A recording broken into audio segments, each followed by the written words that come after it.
دعا کریں۔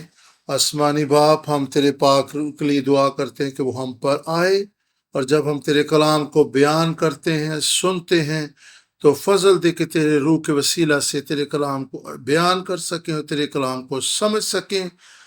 خدا انسانی عقل اور سمجھ سے نہیں، بلکہ خدا تیرے روح کی بصارت اور فہم سے کلام کو بیان کیا جائے۔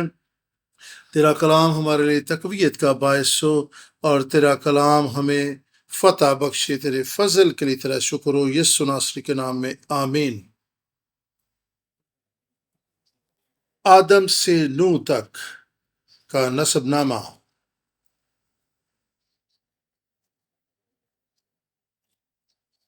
اور اس نسب نامہ میں پہلے شخص اور آخری شخص کا بیان کیا گیا ہے۔ پیدائش 5 باب میں،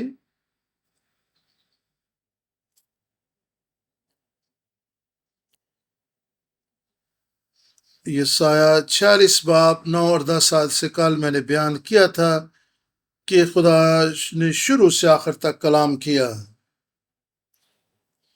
نو کے معنی، نام کا معنی ہے آرام یا سکون، اور آدم کا معنی ہے پہلا آدم یا ایک شخص۔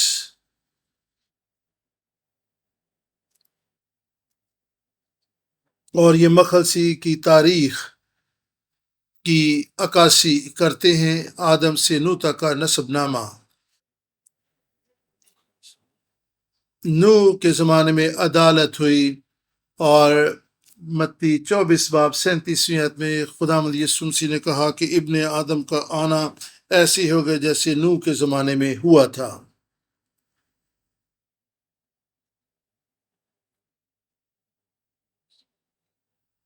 اور نو جو ہے یہ خداوند یسوع مسیح کی آمد ثانی یعنی یوم حساب کی طرف بھی اشارہ کرتا ہے۔ خداوند یسوع مسیح نے کہا کہ میں آؤں گا، اور اس وقت دنیا نوح کے زمانے کی طرف اپنے اپنے کاموں میں مصروف ہوگی، اور یسوع نے اپنے شاگردوں کو تسلی دی کہ اطمینان رکھو، میں واپس آؤں گا۔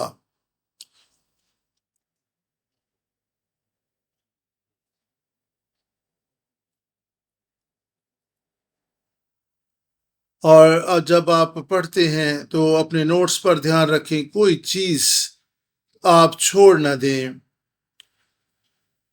اور نوح کے اس مطالعے کے بعد ہم کچھ اور باتوں کو بھی دیکھیں گے۔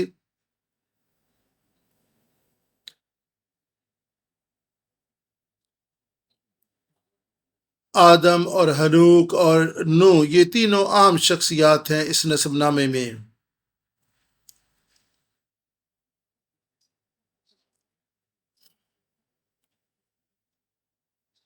اور آدم اور ہنوک جو تھے یہ منادی کرنے والے تھے، اور آدم اور ہنوک جو خاص طور پہ توبہ کی منادی اور بحالی کے تعلق سے منادی کر رہے تھے۔ اور لمک جو 9ویں پوشت میں سے تھا، اور اس سے آگے پیغام نوح تک گیا۔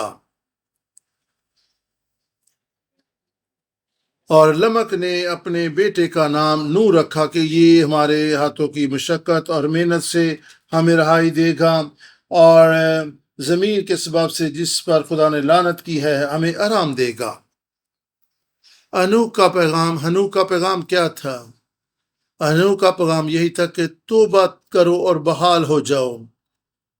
اور ہنوک یہ پیغام دے رہا تھا کہ وہ آنے والا ہے، اس دنیا کی عدالت ہونے والی ہے، اور وہ کہہ رہا تھا کہ تیاری کرو، اور اس دن کی تیاری کرو جب وہ آئے گا۔ آدم توبہ کی منادی کر رہا تھا اور بحالی کا پیغام سنا رہا تھا، اور یہی پرانے عہد نامے کا پیغام ہے کہ توبہ کرو اور بحال ہو جاؤ۔ اور جب یہ خدا یسوع مسیح آیا، یوحنا بپتسمہ دینے والے نے یہ منادی کی، اور یسوع نے کہا کہ نبیوں کے صحیفے اور جو نبوتیں ہیں ان کی تکمیل ہو چکی ہے۔ شریعت کیا کرتی تھی؟ پرانے عہد نامہ میں موسیٰ اور شریعت انہوں نے توبہ کے پیغام کی منادی کی۔ شریعت اس لیے نہیں دی گئی تھی کہ وہ اس پر 100% عمل کریں، کیونکہ کوئی بھی 100% اس پر عمل نہیں کر سکتا تھا، اور کوئی بھی شریعت پر عمل کرنے کے وسیلہ سے راست باز نہیں ٹھہر سکتا تھا۔ شریعت تو اس لیے دی گئی تھی کہ ہم اس بات کو پہچانیں کہ ہم گنہگار ہیں، تاکہ ہم ایک ایسے نجات دہندہ کی تلاش کریں اور نجات دہندہ کے منتظر ہو جائیں۔ اور پھر نبی بیان کرتا ہے، اور نبیوں نے کہا کہ تم گنہگار ہو لیکن ہمت نہ ہارو، پریشان نہ ہو، ایک نجات دہندہ اس دنیا میں آنے والا ہے، اور آپ اسے جانیں اور اس کی آواز سنیں اور اس کی تابعداری کریں۔ اور پھر خداوند یسوع مسیح شریعت اور نبیوں کے صحیفوں اور پیشن گوئی کو پورا کرنے کے لیے اس دنیا میں آیا۔ جب آدم نے توبہ کی منادی کی، ہنوک نے امید کے پیغام کی اور آمد خداوند یسوع مسیح کی آمد کی پیشن گوئی کے طور پر منادی کی۔ اور آدم اور ہنوک جو ہے یہ مخلصی کی تاریخ کیا خلاصہ بیان کرتے ہیں۔ اب ہم نوح کی زندگی پر غور کریں گے۔ نوح کی زندگی اور اس کی مختلف ادوار، پیدائش 6 باب اور 8ویں اور 9ویں آیت میں اس طریقے سے لکھا ہے، اور خدا کے کلام میں اس طریقے سے لکھا ہے کہ مگر نوح خدا کی نظر میں مقبول ہوا۔ نوح کا نسب نامہ یہ ہے، نوح مرد راست باز اور اپنے زمانہ کے لوگوں میں بے عیب تھا۔ نوح خدا کے ساتھ ساتھ چلتا رہا۔ جب آپ بائبل مقدس پڑھتے ہیں تو پھر آپ کے جو خیالات ہیں وہ متحرک ہوتے ہیں اور آپ سوچنا شروع کر دیتے ہیں، اور اچھا ہے کہ آپ خدا کے کلام پر غور کریں تاکہ آپ کو نیند نہ آئے۔ بائبل مقدس کو مستعدی سے پڑھیں، سوالات پوچھیں، بیدار رہیں، سوئیں نہ، غور سے سنا کریں۔ اور اس وقت نوح راست باز تھا، خدا کی نظر میں مقبول ٹھہرا جب دوسری دنیا بدکاری اور ناراستی میں پڑی ہوئی تھی۔ ایسا اچھا ایمان نوح کو کہاں سے ملا تھا؟ اس کے پیچھے کیا وجہ تھی؟ کیونکہ اس کے ارد گرد تو ماحول بہت خراب تھا، اور پھر اس طرح کا ایمان اور راست بازی کیسے ممکن ہے؟ لکھا ہے کہ نوح خدا کی نظر میں مقبول ٹھہرا، اور اس کے آباء و اجداد سے یہ ایمان اور تعلیم اس تک منتقل ہوئی تھی، اور نوح اپنے زمانہ میں بے عیب اور راست باز تھا۔ دوسرا پطرس 2 باب اور 5ویں آیت میں لکھا ہے، اور نہ پہلی دنیا کو چھوڑا بلکہ بے دین دنیا پر طوفان بھیج کر راست بازی کے منادی کرنے والے نوح کو وہاں اور 7 آدمیوں کے بچا لیا۔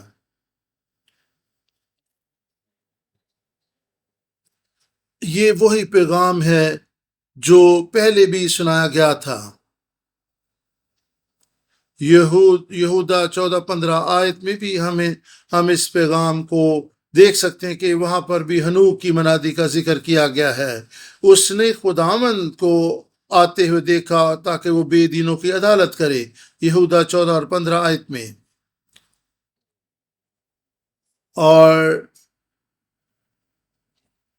اور بے دین لوگوں کے درمیان نوح راست بازی کی منادی کرنے والا تھا، اور ہنوک بھی بے دین دنیا میں راست بازی کا پیغام دینے والا تھا۔ اور نوح راست باز شخص تھا، اور جب اس نے خدا نے دیکھا کہ دنیا بدی اور ناراستی میں پڑی ہوئی ہے تو نوح خدا کی نظر میں مقبول ٹھہرا، اور سیلاب کے دوران اپنی راست بازی اور مقبولیت کے باعث نجات دہندہ بن گیا۔ نوح کے نام کا معنی ہے آرام،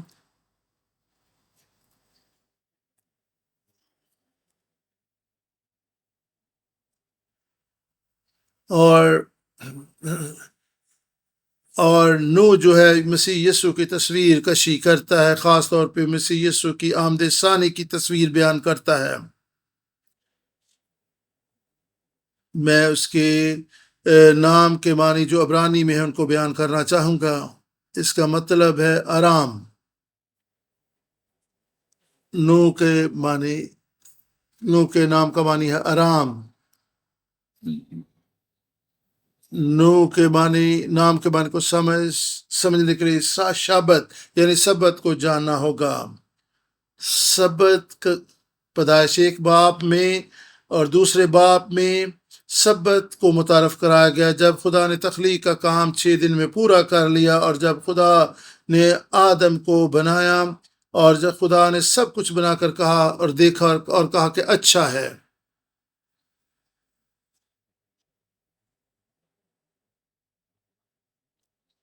اور کون سے دن خدا نے کہا کہ اچھا نہیں ہے؟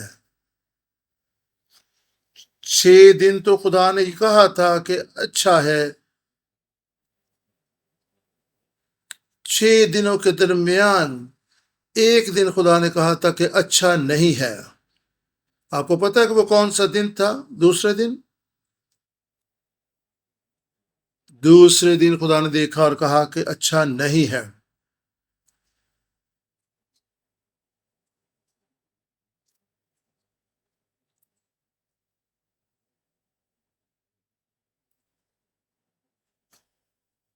اور 6 دن میں خدا کی تخلیق کے کاموں کا ہم بیان کریں گے۔ پہلے دن خدا نے روشنی پیدا کی۔ یہ نوح اور ابراہیم کی زندگی سے متعلق ہے، اور یہاں پر خدا نے مختلف چیزوں کو تقدیس کی، ان کے اور ایک دوسرے سے ان چیزوں کو الگ کیا۔ خدا نے تاریکی اور روشنی کو الگ الگ کیا۔ دن اور رات، دوسرے دن خدا نے فضائیں اور ہوائیں پیدا کی اور اوپر کے پانی کو اور نیچے کے پانی کو الگ کیا۔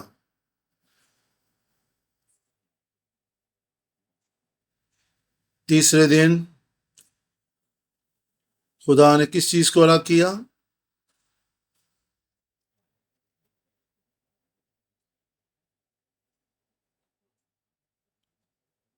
کیا پہلی دفعہ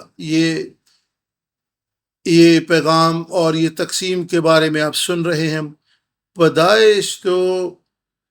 پیدائش کی کتاب کا پہلا باب جو ہے وہ تو پوری دنیا میں سب سے زیادہ پڑھا جاتا ہے، کیونکہ یہاں پر تخلیق کائنات کا ذکر ہے، اور آج ہم پیدائش کی کتاب کے پہلے باب ہی سے تو دیکھ رہے ہیں۔ خدا نے خشکی اور سمندر کو الگ کیا۔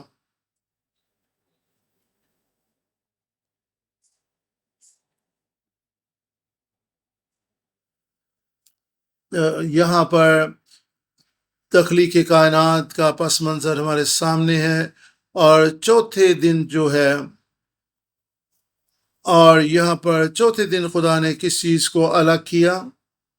اور خدا نے چوتھے دن سورج اور چاند اور ستارے خلق کیے۔ پانچویں دن اور پھر فضاؤں میں پرندے خلق کیے گئے، اور مچھلیاں چھٹے دن، اور انسان اور حیوان اس نے پیدا کیے۔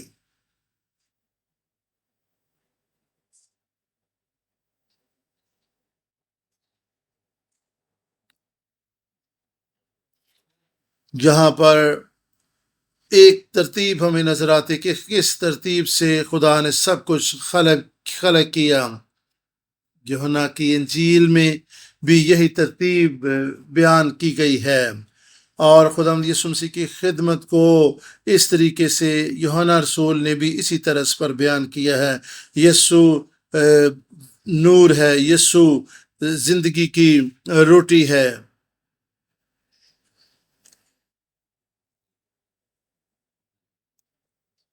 اور مقدسی کی طریق کا جو ترتیب ہے وہ بھی ہمیں یہاں پر نظر آتی ہے۔ خدا نے ابتدا میں روشنی کو خلق کیا۔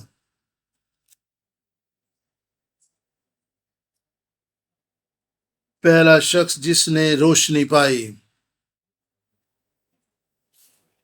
آدم پہلا شخص تھا جس کو روشنی ملی۔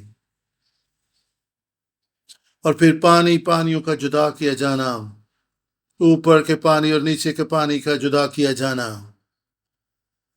اور یہ نوح کے زمانے کی نشاندہی ہمیں یہاں پر نظر آتی ہے۔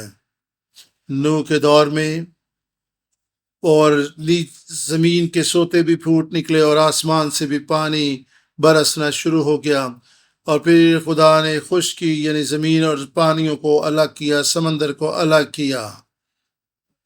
یہ موسیٰ کے دور کی یاد دہانی ہے۔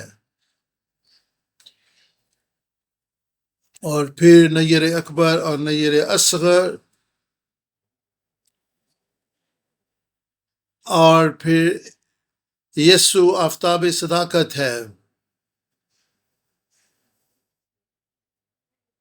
زبور 89 اور 11، اور خداوند ہی آفتاب اور ڈھال ہے۔ روشنی تو پہلے ہی موجود تھی،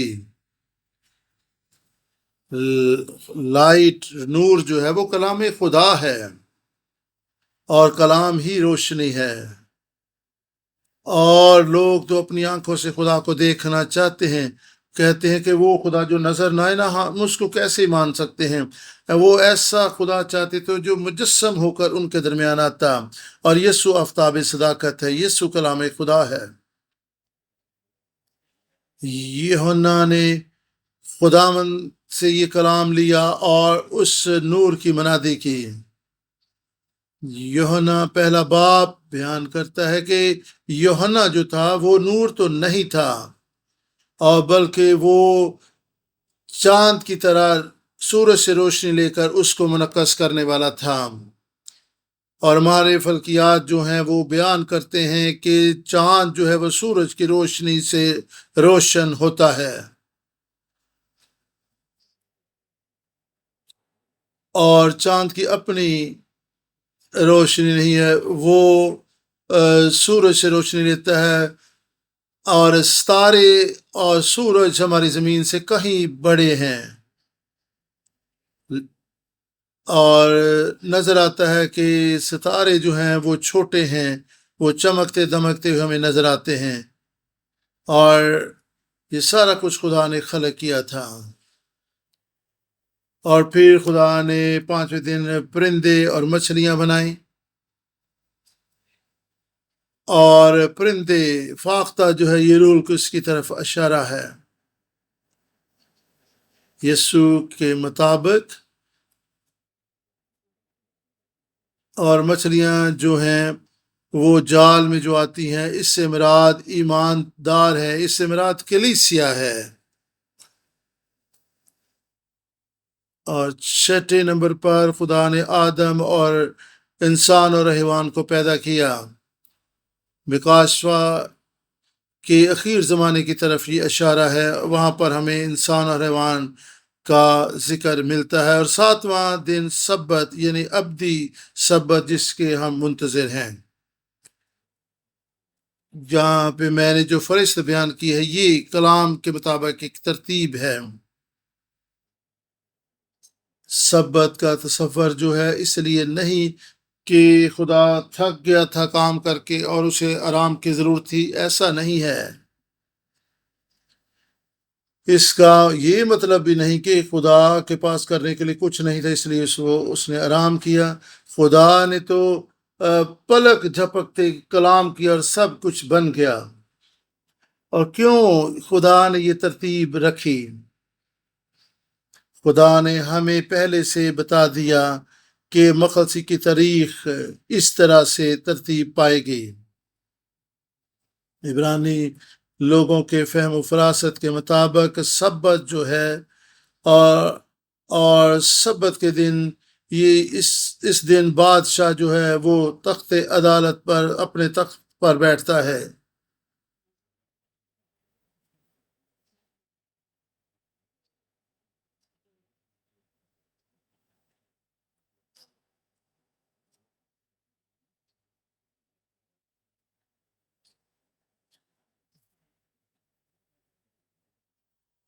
اور بہت سے لوگ جو ہیں وہ تخت کے لیے جنگ و جدل کرتے ہیں، کوشش کرتے ہیں، اور لوگ اختیار و اقتدار کو حاصل کرنے کے لیے جنگ و جدل کرتے ہیں، اور خدا نے تمام دشمنوں کو نیست نبود کر دیا، اور بالآخر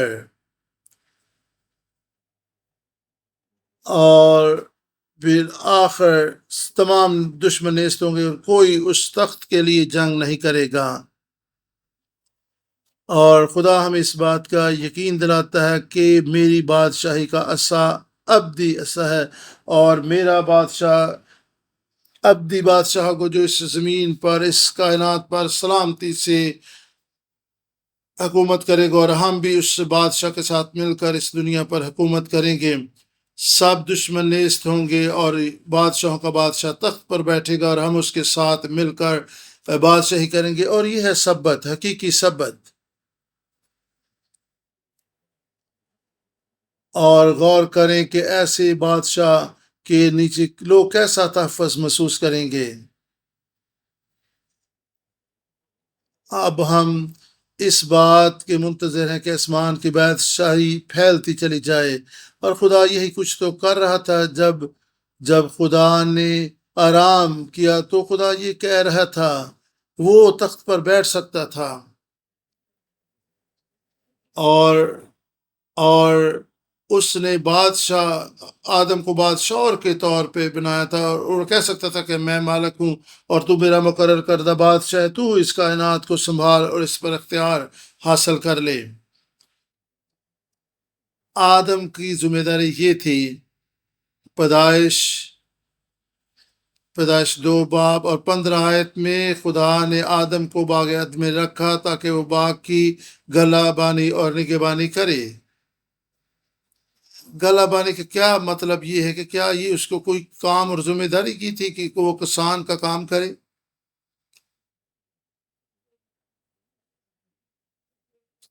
کیا اس کو زراعت کا کام دیا گیا تھا کہ وہ کہ میسوپوٹامیہ کے علاقہ میں وہاں پر وہ باغ بانی کرے؟ کیا یہ اس کو کام دیا گیا تھا؟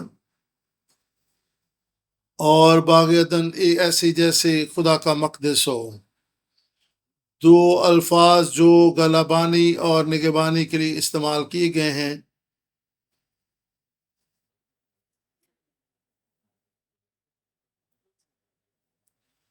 گلہ بانی کے لیے آباد،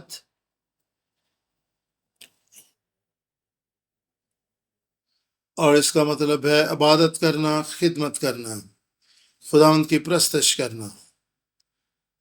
آباد عبرانی زبان کا لفظ جو گلہ بانی کے لیے استعمال ہوا ہے، اور شمار جو کہ نگہبانی کے لیے عبرانی لفظ استعمال ہوا ہے۔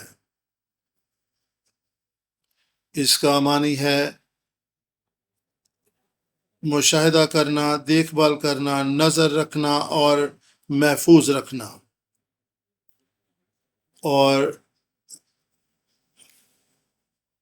اور یہ الفاظ بار بار ہمیں بائبل مقدس میں دکھائی دیتے ہیں۔ احبار اور گنتی میں بھی یہ الفاظ ہمیں نظر آتے ہیں۔ جب خدا لاویوں اور کاہنوں کی ذمہ داریاں بیان کرتا ہے تو یہ الفاظ وہاں پر بھی ہمیں دکھائی دیتے ہیں۔ کاہنوں اور لاویوں کو بھی خدا کی پرستش اور عبادت کرنی، اور اس ہیکل کی بھی دیکھ بھال کرنی تھی جس میں وہ خدمت سر انجام دے رہے تھے، یا خیمہ اجتماع جہاں پہ وہ خدمت گزاری کرتے تھے۔ کاہنوں کو کہانت کی خدمت سر انجام دینا تھی، اور اس کے بعد انہیں اس کام کو وسعت بھی دینا تھی۔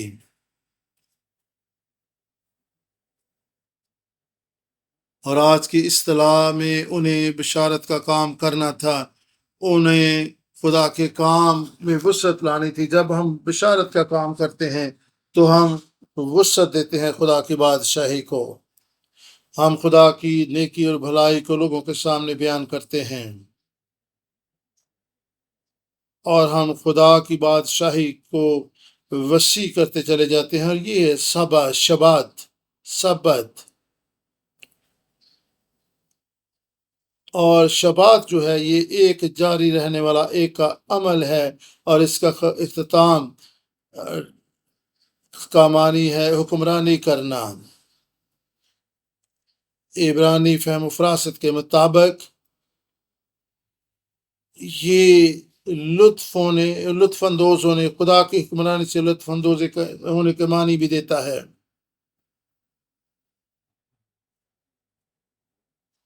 اور خدا کی حکمرانی کا اختتام اسی بات پر ہوگا کہ حقیقی اطمینان اور ابدی آرام و راحت ہوگا، اور نو کے نام کا یہی معنی ہے۔ ہم استثنا کی کتاب میں سے 12 باب کو دیکھیں گے۔ 12 باب کی 10 آیت میں خدا کے کلام میں اس طرح سے لکھا ہے، اور یہاں پر خدا بنی اسرائیل سے کلام کر رہا ہے، اور یہ وہ وقت تھا جب بنی اسرائیل ملک کے کنعان میں داخل ہو رہے تھے۔ پس آئے اسرائیل، خداوند تیرا خدا تو سے اس کے سوا اور کیا چاہتا ہے کہ تو خداوند اپنے خدا کا خوف مانے اور اس کی سب راہوں پر چلے اور اس سے محبت رکھے، اور اپنے سارے دل اور اپنی ساری جان سے خداوند اپنے خدا کی بندگی کرے۔ آرام یہ نہیں ہے کہ آپ کچھ بھی نہ کریں اور آپ لیٹے رہیں، اور ان کے ارد گرد دشمن تھے اور انہوں نے ان دشمنوں کا مقابلہ کرنا تھا، اور خدا چاہتا تھا کہ اس کے لوگ جو ہیں اس کی حکمرانی میں رہیں اور دشمن کا مقابلہ کریں۔ ہم نو کی زندگی ادوار پر غور کر رہے ہیں، اور نو جو تھا وہ اس وقت زندگی بسر کر رہا تھا جب ناراستی اور بدی ہر وقت پائی جاتی تھی۔ پیدائش 6 باب اور 5 آیت میں اس طرح سے لکھا ہے، اور خدا 6 باب اور 5 آیت میں اس طرح سے لکھا ہے، اور خدا نے دیکھا کہ زمین پر انسان کی بدی بہت بڑھ گئی، اس کے دل کے تصور اور خیال سدا برے ہی ہوتے ہیں، اور انسان کی بدی بہت زیادہ بڑھ گئی تھی۔ اور پیدائش 4 باب کی آخری آیت میں ہم دیکھتے ہیں کہ انوش کی پیدائش کے وقت سے لوگوں نے یہوہ کا نام لے کر دعا کرنا شروع کی تھی۔ بنیادی طور پر اور دنیا کی بدی اور ناراستی جو وہ کلیسیا میں بھی داخل ہو چکی ہے، اور اب لوگوں کو امتیاز نہیں رہا کہ کون سی چیز گناہ ہے اور کون سی چیز گناہ نہیں ہے۔ پیدائش 6 باب 11 آیت میں لکھا ہے، اور لکھا ہے زمین خدا کے آگے ناراض ہو گئی تھی اور وہ ظلم سے بھری تھی، اور خدا نے زمین پر نظر کی اور دیکھا کہ وہ ناراض ہو گئی، کیونکہ ہر بشر نے زمین پر اپنا طریقہ بگاڑ لیا تھا، اور خدا اب اس دنیا کی عدالت کرنے والا تھا۔ اور اسی وقت نوح جو ہے وہ خدا کے حضور میں مقبول ٹھہرا،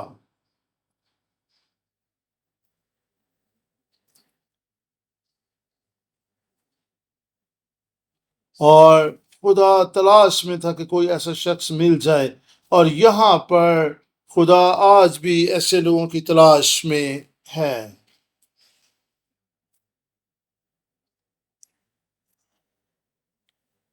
اور استثنا 4 باب اور 29 آیت کو بھی ہم پڑھیں گے، اور استثنا 4:29 میں یہاں پر خدا کا کلام بیان کرتا ہے،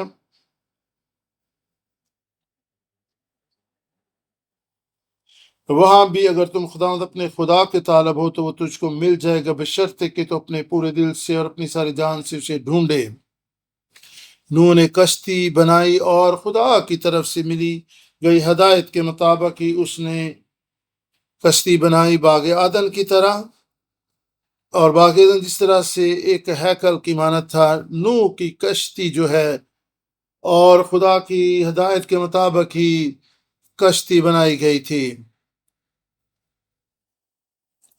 اور عبرانی 7 باب اگر آپ پڑھیں تو وہاں پر ہمیں ملتا ہے کہ کس طریقے سے ایمان سے اس نے کشتی بنائی۔ 11:7 میں خدا کا کلام بیان کرتا ہے، ایمان ہی کے سبب سے نوح نے ان چیزوں کی بابت جو اس وقت تک نظر نہ آتی تھی ہدایت پا کر خدا کے خوف سے اپنے گھرانے کے بچاؤ کے لیے کشتی بنائی، جس سے اس نے دنیا کو مجرم ٹھہرایا۔ نوح کو کشتی بنانے میں کتنا وقت لگا؟ ہمیں بائبل مقدس کو پڑھنا ہوگا اور سمجھنا ہوگا اس حصے کے ساتھ اگر آپ اتفاق نہ کریں تو کوئی بات نہیں ہے، لیکن میں بیان کرنا چاہوں گا کہ ابراہیم پارک جو مخلصی کی تاریخ کا بانی ہے، انہوں نے اس تعلق سے منادی بھی کی ہے، اور ان کا یہ ایمان تھا۔ بائبل مقدس کے جو اسکالرز ہیں وہ اس پہ متفق نہیں ہیں، اور اس سے کوئی فرق نہیں پڑتا آپ اس بات کو مانیں یا نہ مانیں، یہ اختلاف رائے ہو سکتا ہے اور اس سے کچھ فرق نہیں پڑتا۔ میں لیکن میرا ایمان ہے کہ یہ بائبل مقدس کے عین مطابق ہے، اور اس کو سمجھیں تو ہمیں واضح ہو جاتا ہے کہ نوح کو کشتی بنانے میں کتنا وقت لگا تھا۔ نوح کو کشتی بنانے میں کتنا وقت لگا، اور کچھ وقت باقی رہ گیا ہے، ہم اختتام کی طرف بڑھ رہے ہیں، اس لیے ہوشیار اور بیدار ہو کر بیٹھیں۔ نوح کو کشتی بنانے میں کتنا وقت لگا، اور یہاں پر ہم دیکھ سکتے ہیں پیدائش 7 باب 6 آیت، سیلاب کب آیا؟ 600 برس عمر تھی جب طوفان آیا، 6 باب 11 آیت۔ اور جب طوفان آیا تو اس وقت نوح کی عمر 600 برس تھی۔ اور پھر 7ویں آیت میں خدا نے کہا کہ میں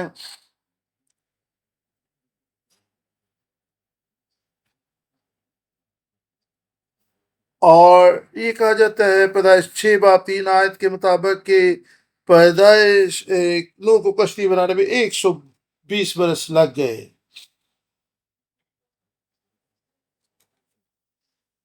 خدا یہ دراصل یہ کہہ رہا تھا کہ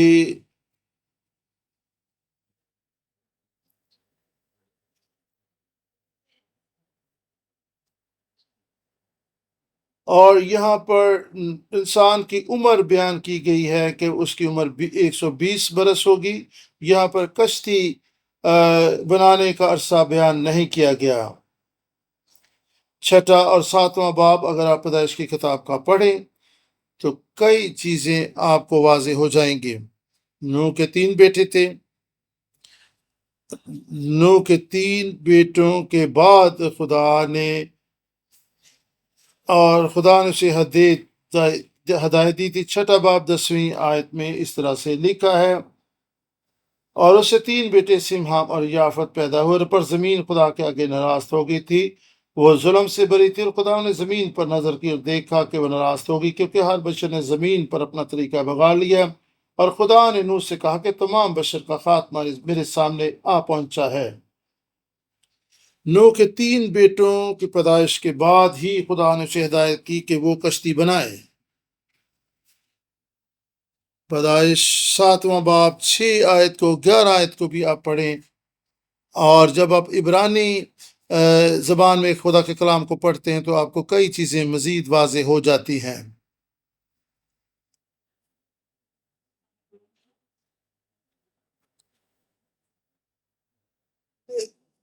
اور یہاں پر عبرانی کچھ الفاظ بھی آپ کو نظر آ رہے ہیں جنہیں آپ پڑھ تو نہیں سکتے۔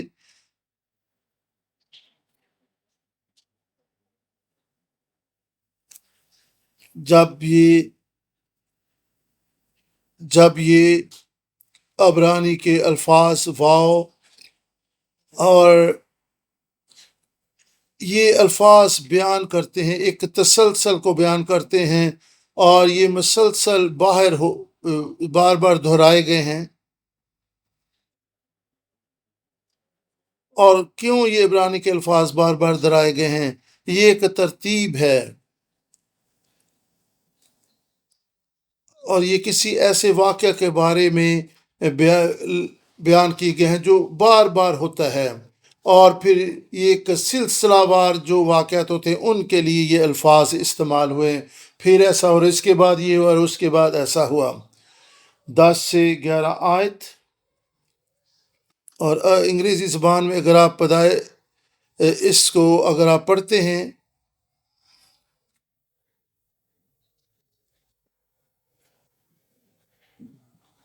6 باب اور 10ویں آیت میں لکھا ہے، اور اس سے 3 بیٹے سم، حام اور یافت پیدا ہوئے۔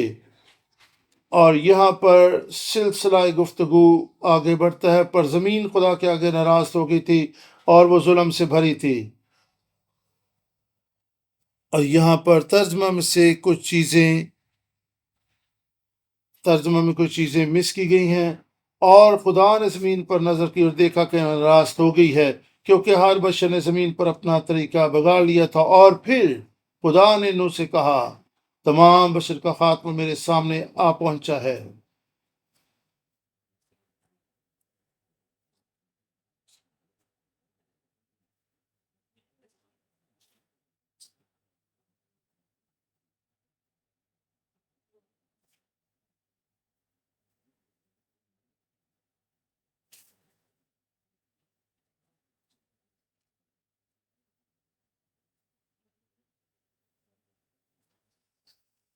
پیدائش 5:32۔ اور نوح 500 برس کا تھا جب اس سے سیم، حام اور یافت پیدا ہوئے۔ اور 500 برس کا تھا جب اس کے ہاں یہ اولاد پیدا ہوئی۔ 500 برس کا تھا جب اس کی اولاد پیدا ہوئی۔ 500 برس کی عمر میں اس کے 3 بیٹے پیدا ہوئے۔ اور جب نوح 600 برس کا تھا تو پھر طوفان آیا۔ اور یہاں پر سم اس وقت 100 برس کا تھا۔ سیلاب کے 2 سال بعد سم کی عمر 100 برس ہو چکی تھی۔ جب نوح کی عمر 602 برس تھی تو سم کی عمر 100 سال تھی۔ نوح کا پہلا بیٹا سم تھا۔ 602 برس کی عمر تھی جب نوح کی عمر 602 برس تھی، سم کی عمر 100 برس تھی۔ پیدائش 11:10۔ سم کی پیدائش اس وقت ہوئی جب 502 برس اس کی عمر تھی، اور جب طوفان آیا تو اس وقت نوح کی عمر 600 برس تھی۔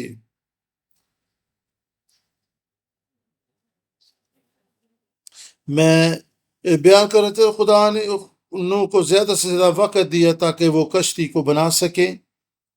خدا نے یہ کہا، جب خدا نوح کو ہدایت دے رہا تھا کہ وہ کشتی بنائے، تو اس نے کہا کہ تو اور تیرے بیٹے اور ان کی تینوں بیٹوں کی بیویاں کشتی میں آئیں۔ ہم کہہ سکتے ہیں تینوں بیٹوں کی شادیاں ہو چکی تھیں جب خدا نے نوح کو ہدایت دی کہ وہ کشتی بنائے، کیونکہ اس کے تینوں بیٹوں کی بیویاں بھی تھیں۔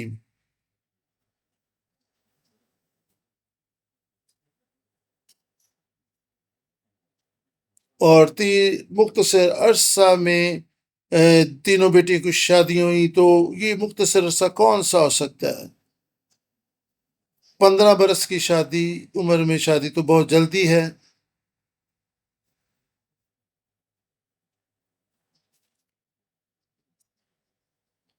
6:18 پیدائش 6:18 آیت میں اس طرح سے لکھا ہے،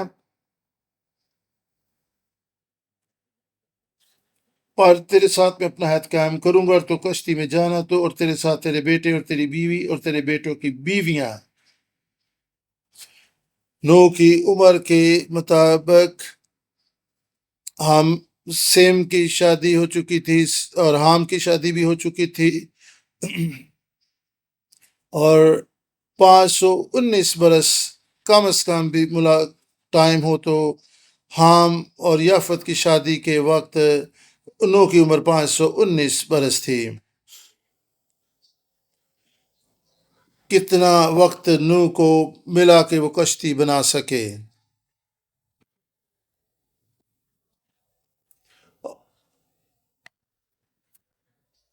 اور نوح اور اس کی بیوی اور اس کے بیٹوں کی تینوں بیویاں کشتی میں داخل ہوئیں۔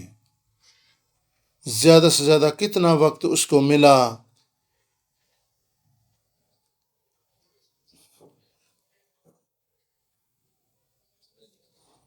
اگر تینوں بیٹوں کی پیدائش کے دیگر بعد نہ ہوتی تو شاید یہ وقت اور بھی کم ہوتا۔ اسکالر ابراہم پاک اندازہ لگاتے ہیں 70 سے 80 برس اس کو کشتی بنانے میں لگ گئے۔